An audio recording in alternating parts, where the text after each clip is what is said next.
Breaking news చూస్తున్నాం. మాజీ మంత్రి మల్లారెడ్డిపై కేసీఆర్ సీరియస్ అయ్యారు. పార్టీని పట్టించుకోవడం లేదంటూ జోకర్లా వ్యవహరిస్తున్నారంటూ కేసీఆర్ చాలా సీరియస్గా చెప్పినట్లుగా తెలుస్తోంది.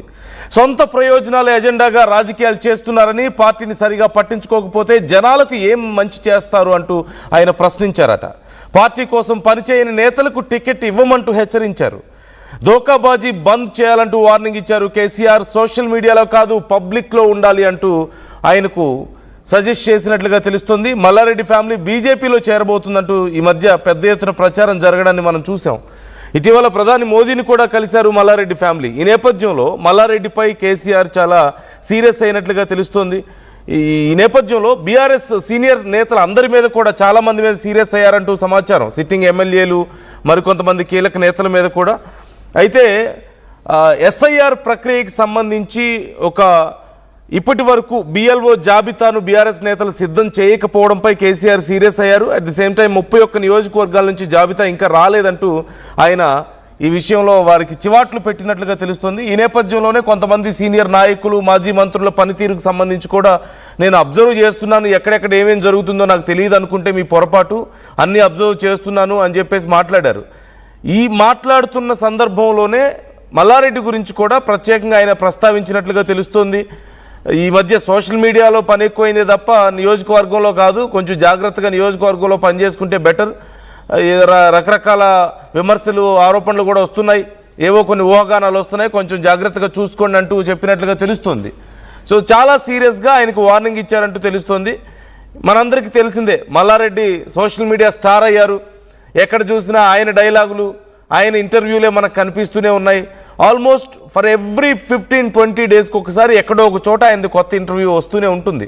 సహజంగా అధికారంలో ఉన్న నాయకులది ఒక ఇంటర్వ్యూ వచ్చింది, నెలకొకటో రెండో లేదంటే 2 నెలలకొకటో ఇంటర్వ్యూ వచ్చిందంటేనే మనం చాలా గొప్పగా చూస్తుంటాం. అలాంటిది అధికారంలో లేని నాయకుడిది కూడా మాజీ మంత్రి అయి ఉండి ఇప్పుడు అధికార పార్టీ కాకపోయినప్పటికీ ఆల్మోస్ట్ తక్కువలో తక్కువగా నెలకి 1-2 ఇంటర్వ్యూస్ ఆయన బయటకు వస్తూనే ఉంటాయి. ఎప్పుడు ఆయన సోషల్ మీడియాలో ఉంటూనే ఉంటారు. దట్టు ఈ మధ్యకాలంలో ఆయన బీజేపీలోకి చేరతారు అంటూ చాలా పెద్ద ప్రచారం జరగడం, ఆయన మోదీని కలవడం, ఫ్యామిలీ అంతా వెళ్ళి, ఇవన్నీ మనం చూస్తూనే ఉన్నాం. ఈ నేపథ్యంలో మల్లారెడ్డి విషయంలో కేసీఆర్ సీరియస్ అయ్యారంటూ తెలుస్తోంది. మధు జాయిన్ అవుతున్నారు, మా ప్రతినిధి మధుని అడిగి మరిన్ని డీటెయిల్స్ తెలుసుకుందాం. మధు, మల్లారెడ్డి విషయంలో చాలా సీరియస్ అయ్యారని, కొంచెం జాగ్రత్తగా పనిచేసుకోవాలని వార్నింగ్ ఇచ్చారంటూ తెలుస్తుంది కేసీఆర్. సో అక్కడ మీటింగ్ ఎలా జరిగింది, అసలు ఇంకా ఏమేమి విషయాలు ఉన్నాయి మీటింగ్కి సంబంధించి, అండ్ ఎస్పెషల్లీ మల్లారెడ్డి విషయంలో ఎందుకు ఇంత సీరియస్ అయ్యారు?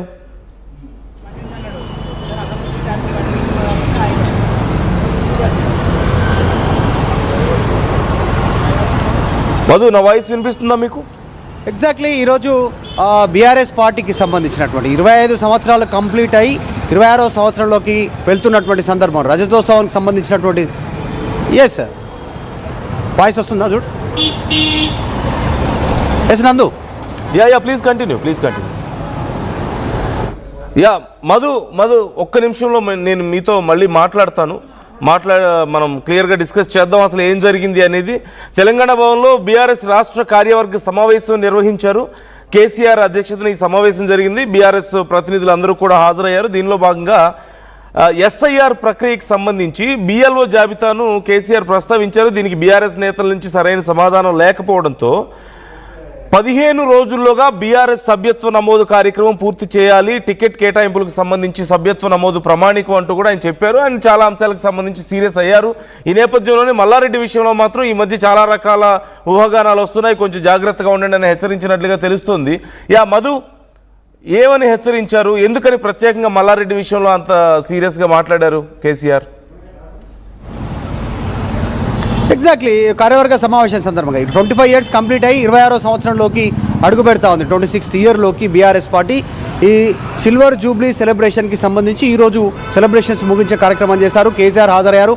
చాలా అగ్రెషన్ స్పీచ్ ఇచ్చారు కేసీఆర్. దాదాపు 2.5 గంటల సేపు కేసీఆర్ స్పీచ్ కొనసాగింది. ఈ కార్యవర్గ సమావేశంలో చాలా సీరియస్ అయినట్టుగా తెలుస్తుంది. అనేక అంశాలపైన, నాయకులపైన మాట్లాడుతున్న సందర్భంలోనే దోకాబాజీ చేసే నాయకులు ఎక్కువైపోయారు, పార్టీకి ఒక జోకర్లా వ్యవహరిస్తూ ఉన్నారు, పార్టీకి సంబంధించినటువంటి కార్యక్రమాల్లో పాల్గొనట్లేదు, పార్టీకి ఏది మంచో పార్టీని పట్టించుకోవడం లేదు, పార్టీకి ఏది మంచి ఏది చెడు అనేటువంటిది ఆలోచన చేయట్లేదు. పార్టీని పట్టించుకొని వారు రేపు ఫ్యూచర్లో ఎమ్మెల్యేగా గెలిచి జనాలకు ఏం చేస్తాననేటువంటి స్టేట్మెంట్ చేసినట్టుగా తెలుస్తోంది. పార్టీ కోసం సరిగ్గా పనిచేయనటువంటి నాయకులకి వచ్చేటువంటి ఎన్నికల్లో టికెట్ కూడా ఇవ్వము అనేటువంటిది కేసీఆర్ హెచ్చరిక జారీ చేశారు.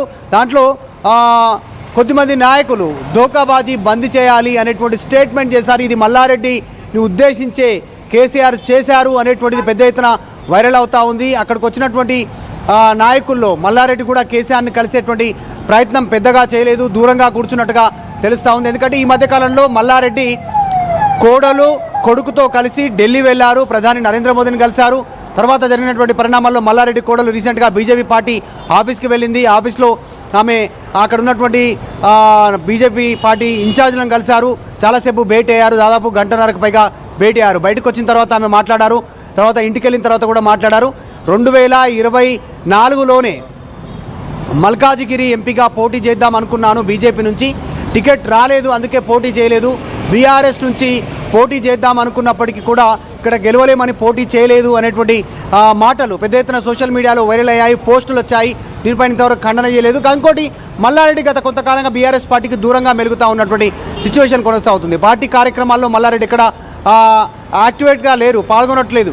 సొంత ప్రయోజనాల ఎజెండాగా అటు యూనివర్సిటీ, కాలేజీలు, నెక్స్ట్ భవిష్యత్తుకు సంబంధించినటువంటి రాజకీయాలకు సంబంధించిన దాంట్లో యాక్టివ్గా ఉన్నారు. త్వరలోనే మల్లారెడ్డి కుటుంబంతో సహా బీజేపీలోకి వెళ్ళనున్నారనేటువంటి వార్తలు పెద్ద ఎత్తున వైరల్ అవుతున్నటువంటి నేపథ్యంలో కేసీఆర్ సీరియస్ అయినటువంటి విషయం పెద్ద ఎత్తున చర్చ కొనసాగుతుంది. సోషల్ మీడియాలో ఉంటే సరిపోదు, గ్రౌండ్లో ఫీల్డ్లో కూడా ఉండాలి అనేటువంటిది కేసీఆర్ సీరియస్ అయినట్టుగా తెలుస్తూ ఉంది. కేవలం ఇదంతా కూడా సొంత ప్రయోజనాలే ఎజెండాగా రాజకీయాలు చేస్తున్నారు అనేటువంటి స్టేట్మెంట్ డైరెక్ట్గా మల్లారెడ్డిని ఉద్దేశించి ఆగ్రహం వ్యక్తం చేసినట్టుగా తెలుస్తూ ఉంది. ఇంకా తర్వాత సర్కి సంబంధించి బిఎల్ఓ తర్వాత బిఎల్ఏకి సంబంధించినటువంటి లిస్ట్ కరెక్ట్గా ఇవ్వలేదు, దానికి సంబంధించినటువంటి వివరాలు ఇవ్వలేదు అనేటువంటిది కూడా సీరియస్ అయినట్టుగా తెలుస్తూ ఉంది. సో మల్లారెడ్డి పైన కేసీఆర్ చాలా సీరియస్ అయ్యారు గత కొంతకాలంగా. ఎందుకంటే మల్లారెడ్డి టీడీపీ నుంచి బీఆర్ఎస్లోకి వచ్చారు, టీడీపీలో గెలిచి ఇక్కడికి వచ్చిన తర్వాత మళ్ళీ గెలిచిన తర్వాత మంత్రి అయ్యారు.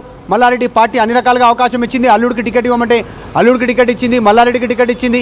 మల్లారెడ్డి మరి రాజశేఖర రెడ్డి ఇద్దరికి టికెట్ ఇచ్చినటువంటి నేపథ్యం అయినప్పటికీ కూడా సంతృప్తి చెందని మల్లారెడ్డి బీజేపీలోకి వెళ్ళాలనేటువంటి ఆలోచన, అటు కోడల్ని కొడుకుని బీజేపీలోకి పంపించాలి అనేటువంటి ఆలోచన చేయడం పైన పార్టీ చాలా సీరియస్గా ఉన్నట్టుగా తెలుస్తూ ఉంది. ఒక పార్టీలో ఇద్దరు ఎమ్మెల్యేలుగా కొనసాగుతూ మాజీ మంత్రిగా ఉంటూ మరొక పార్టీలో డైరెక్ట్గా కోడల్ని కొడుకును పంపించడం అనేటువంటి ఖచ్చితంగా పార్టీకి ద్రోహం చేస్తున్నారు మల్లారెడ్డి. దీన్ని ఎట్టి పరిస్థితుల్లో సహించేది లేదనేటువంటి రిపోర్ట్ కేసీఆర్కి అందడంతోనే కేసీఆర్ హింట్ ఇచ్చారు, చాలా సీరియస్గా వార్నింగ్ ఇచ్చారు ఈరోజు జరిగినటువంటి సమావేశంలో అనేటువంటిది తెలుస్తూ ఉంది. సో పార్టీ సమావేశం ముగిసిన తర్వాత మొత్తం అక్కడికి వచ్చిన జాయిన్ అయినటువంటి పార్టీలో ఉన్నటువంటి ఆ కార్యక్రమంలో ఉన్నటువంటి ఎమ్మెల్యేలు, పార్టీ ఎమ్మెల్యేలు, ఎమ్మెల్సీలు, తర్వాత మిగతా సీనియర్ నాయకులు, జిల్లాలకు సంబంధించినటువంటి అధ్యక్షులు అందరూ ఇదే అంశంపైన చర్చించుకోవడం కాస్త కొసమెరుపు. కేసీఆర్ మల్లారెడ్డిని ఉద్దేశించి సీరియస్ వార్నింగ్ ఇచ్చారు అనేటువంటిది. సో పార్టీని కాదు అని రేపు ఫ్యూచర్లో ఎమ్మెల్యేని గెలిచిగా ఏం చేస్తారు మీరంతా కూడా అనేటువంటి సీరియస్ వార్నింగ్ ఇచ్చారు. దోకాబాజీ బంద్ చేయాలి అనేటువంటిది డైరెక్ట్ వార్నింగ్ మల్లారెడ్డికి ఇచ్చినట్టుగా పెద్ద ఎత్తున ఇక్కడ నాయకులు మాట్లాడుకోవడం దీనికి సంబంధించిన విషయంలో కాస్త చర్చనీయాంశం అవుతోంది. Nandu right thank you Madhu, thanks for the details. మొత్తం మీద మల్లారెడ్డి విషయంలో కేసీఆర్ చాలా సీరియస్ అయినట్లు కనపడుతుంది. At the same time Mallareddy గురించి మాత్రమే కాదు, మరికొంతమంది సీనియర్ నాయకులు ఈ మధ్య యాక్టివ్గా లేకుండా తమ సొంత కార్యక్రమాల్లో బిజీ అయిపోయారు. అధికారంలో లేవు కదా అని చెప్పేసి మీ సొంత పనులు చూసుకుంటే సరిపోదు అని చెప్పేసి కేసీఆర్ అన్నారు. ఒకవేళ పరిస్థితి ఇలాగే ఉంటే మరి రేపు సీట్లు ఇచ్చేటప్పుడు కూడా మేము అలాగే ఆలోచించాల్సి వస్తుంది, మరి ఆలోచించుకుంటే బెటర్ అంటూ ఒక హెచ్చరికను జారీ చేశారు. అట్ ద సేమ్ టైం ముఖ్యంగా మల్లారెడ్డి విషయం మాట్లాడుకుంటే ఇంతకుముందు మధు చెప్పినట్లుగా ఆయన కోడలు బీజేపీలోకి వెళ్తారని